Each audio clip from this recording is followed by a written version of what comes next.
এটা বইতে 11-12তে আসা একটা অঙ্ক। দেখো এটা কিন্তু মোটামুটি যেভাবে বলা আছে, এটা যদি তুমি রিটেন প্রসেসে করতে চাও তাহলে কিন্তু অনেক বড় হয়ে যাবে। একটু চিন্তা করতে হবে, এমসিকিউর সময় আমাদের একটু শর্টকাট, একটু চুরি বুদ্ধি খাটাইতে হবে। কি চুরি বুদ্ধি খাটাবা? দেখো বলা আছে এই রেখার উপর পি একটা বিন্দু এবং 2,3 ও 6,-5 বিন্দু দুটি হতে সমুদ্রবর্তী। মানে কিরকম বিষয়টা? ধরো এটা একটা রেখা x-3y -2 = 0, এটা একটা রেখা। তো 2,3 একটা বিন্দু, আর একটা বিন্দু ধরো সাপোজ 6,-5। তো বলতেছে যে এই রেখার উপর একটা বিন্দু আছে পি বিন্দু, যেই বিন্দু থেকে এটা দূরত্ব অর্থাৎ 2,3 এর দূরত্ব এবং 6,-5 এর দূরত্ব হলো সমান। তাহলে পি বিন্দু স্থানাঙ্ক বের করো। তো তুমি যদি এখানে দূরত্ব এটার থেকে এটা দূরত্ব, এই যে পি কে এক্স ওয়াই ধরে নাও, ধরে নিয়ে তুমি এখান থেকে এটা দূরত্ব, এখান থেকে এটা দূরত্ব, দুইটা ইকুয়েশন বের হবে, তারপরে তুমি আননোন বের করলা অর্থাৎ এক্স এবং ওয়াই বের করো। তাহলে কি এটা কি অঙ্কটা বড় হয়ে যাবে না? তো অঙ্কটা কিন্তু এভাবে বড় হয়ে যাবে। তো তুমি দেখেই কিভাবে বলে দিতে পারবা?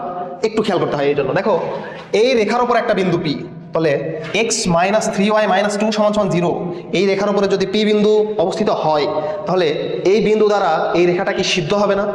যেহেতু এই বিন্দুটা এই রেখার উপর অবস্থিত, তার মানে কি বিন্দু দ্বারা কিন্তু রেখাটা কি হবে? সিদ্ধ হবে। তখন আমরা কি করব?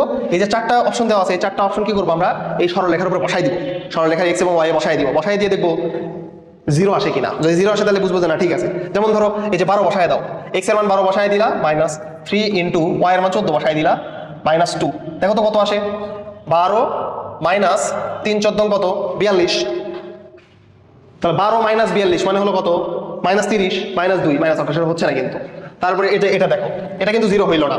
তারপরে এটা দেখো, তুমি হচ্ছে এক্স এর জায়গায় বসা হলো 14, 14 - 3 × 2 -2, তার মানে দেখো 14 - 6, 14 - 6 মানে কত? 8, 8 - 2 মানে কত? 6। তাহলে এটা কিন্তু হচ্ছে না, এটাও হচ্ছে না, এটাও হচ্ছে না, কারণ 0 আসলো না। এখন আমরা একটু এটা চেক করবো, এটা চেক করবো। দেখো এক্স এর মান বসাও 14, মাইনাস ওয়াই এর মান বসাও হলো 4, দেন -2 করো। 14 - 3 × 4 = 12, তার মানে 14 - 12 মানে হলো 2, 2 - 2 মানে কত? 0। তার মানে আমাদের কিছু করা লাগতেছে না, এটাই হবে অ্যান্সার। বুঝছো? কারণ এই যে বাম পক্ষে মিলাই দেখলাম, ডান পক্ষ সমান।